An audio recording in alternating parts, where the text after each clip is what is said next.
외치는 기도. 말씀은 바로 내 곁에 있고, 내 입에 있고, 내 마음에 있다.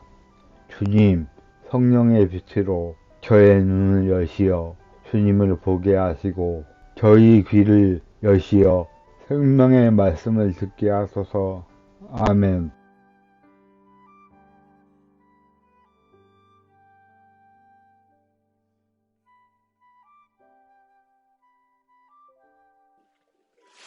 성부와 성자와 성령의 이름으로 아멘.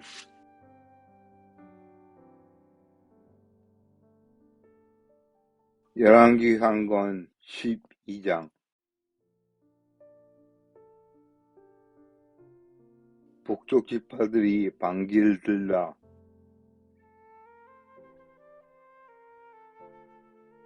르호보암은 스켐으로 갔다. 온 이스라엘이 스켐에 모여 그를 임금으로 세우고자 하였기 때문이다. 느밧의 아들 예로보암은 솔로몬을 피하여 이집트로 달아나 있다가 거기에서 이 소식을 들었다. 그래서 예로보암은 이집트에서 돌아왔다. 사람들이 심부름꾼을 보내어 그를 불러내어 예로보암은 온 이스라엘 회중과 함께 르호보암에게 가서 말하였다.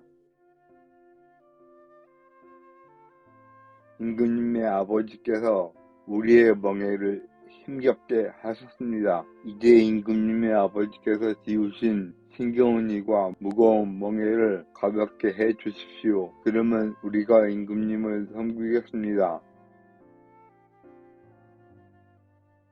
그러자 르호보암은 그들에게 돌아갔다가 사흘 뒤에 다시 나에게 오시오 하고 말하였다. 이 말에 백성은 돌아갔다. 르호보암 임금은 자기 아버지 솔로몬이 살아있을 때에 그를 받들던 원로들을 불러 저 백성에게 어떻게 대답해야 할지 의견을 듣고 싶소 하고 의논하였다. 그러자 그들이 대답하였다. 오늘 임금님께서 저 백성의 종이 되어 그들을 섬기고자 하시면 그들에게 좋은 말 대답해 주십시오. 저 백성이 언제나 임금님의 종이 될 것입니다. 그러나 임금은 원로들이 내놓은 의견을 버리고 그 대신 자기와 함께 자란 젊은이들로서 자기를 받드는 자들과 의논하면서 그들에게 물었다. 나에게 임금님의 아버지께서 우리에게 외우신 멍에를 가볍게 해 주십시오 하고 청하는 저 백성에게 우리가 어떻게 대답해야 할지 그들의 의견을 듣고 싶소. 그러자 임금과 함께 살아온 젊은이들이 이렇게 대답하였다. 임금님의 아버지께서 메우신 멍에가 무거우니 그것을 가볍게 해 주십시오 하고 청하는 저 백성에게 임금님께서는 이렇게 대답해 주시오. 이런 식으로 말입니다. 내 손가락이 내 아버지의 허리보다 굵소. 내 아버지께서 그들에게 무거운 멍에를 메우셨으니 나는 그들의 멍에를 더 무겁게 하겠소. 내 아버지께서는 그들에게 가죽 채찍으로 징벌하였지만 나는 갈고리 채찍으로 할 것이오. 임금이 사흘 뒤에 다시 오라고 이른 뒤에 예로보암은 온 백성과 함께 사흘째 되는 날에 르호보암에게 갔다. 임금은 원로들이 내놓은 의견을 버리고 백성에게 거칠게 대답하였다. 그는 젊은이들의 의견대로 백성에게 말하였다. 내 아버지께서 그들에게 멍에를 무겁게 하셨는데 나는 그들의 멍에를 더 무겁게 하겠소. 내 아버지께서는 그들을 가죽 채찍으로 징벌하셨지만 나는 갈고리 채찍으로 할 것이요.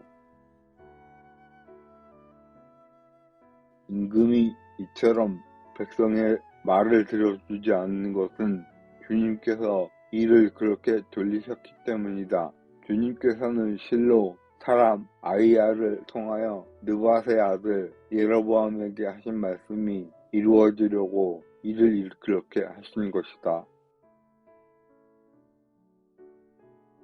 온 이스라엘은 임금이 자기들의 말을 들어주지 않는 것을 보고 임금에게 대답하였다.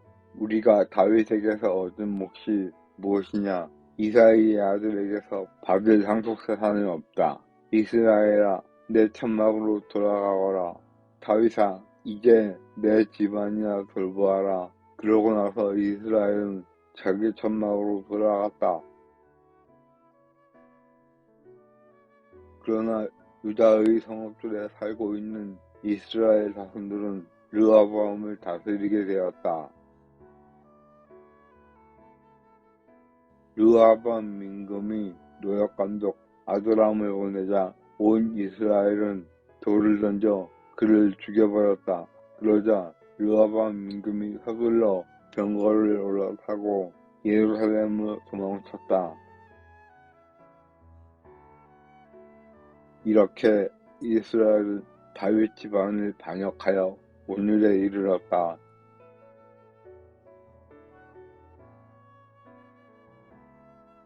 남과 북이 갈라지다.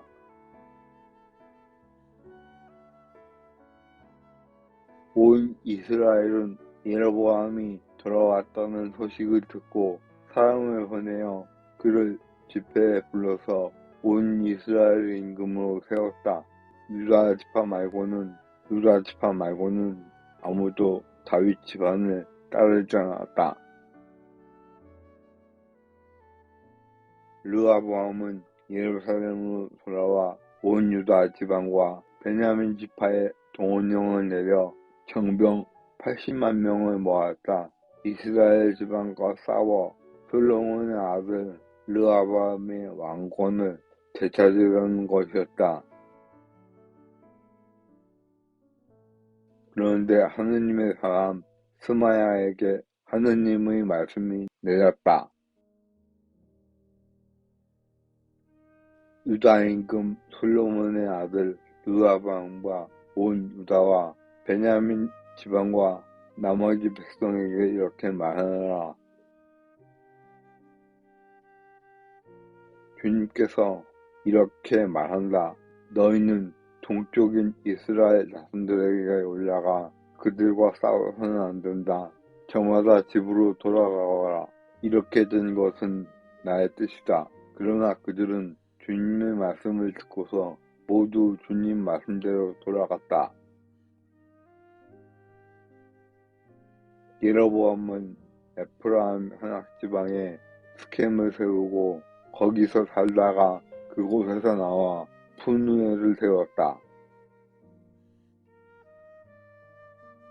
예로보암은 마음속으로 이런 생각을 하였다. 어쩌면 나라가 다윗 집안으로 돌아갈지도 모른다. 이 백성이 예루살렘에 있는 주님의 집에 희생제물을 바치러 올라갔다가 자기들의 주군인 유다의 임금 르호보암에게 마음이 돌아가면 나를 죽이고 유다의 임금 르호보암에게 돌아갈 것이다. 그래서 임금은 공립 때 금송아지 둘을 만들었다. 그리고 백성에게 이렇게 말하였다. 예루살렘에 올라가는 일은 이만하면 충분합니다. 이스라엘이여, 여러분을 이집트 땅에서 데리고 올라오신 여러분의 하느님께서 여기에 계십니다. 그러고 나서 금송아지 하나를 배틀에 놓고 다른 하나는 단에 두었다. 그런데 이 일이 죄가 되었다. 백성은 금송아지 앞에서 예배하러 베텔과 단까지 갔다. 임금은 또 신당을 짓고 레위의 자손들이 아닌 일반 백성 가운데에서 사제들을 임명하였다.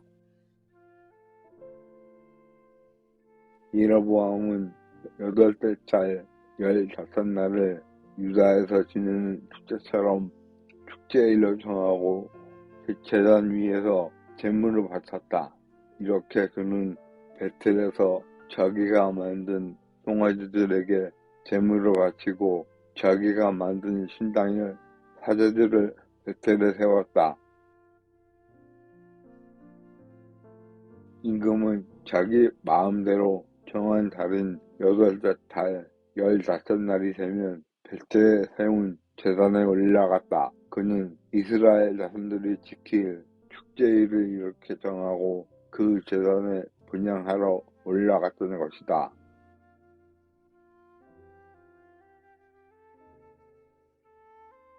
주님의 말씀입니다.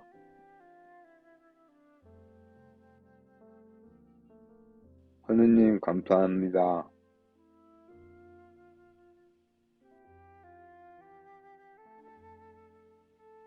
성부와 성자와 성령의 이름으로 아멘. 성경을 읽고 나서 바치는 기도. 말씀은 내 발의 등불이요 나의 길의 빛이옵니다. 주님, 저희가 성경을 읽고 생명의 말씀으로 믿고 기도하며 살고 선포하게 하시어 언제나 성령 안에서 평화와 기쁨을 누리게 하소서.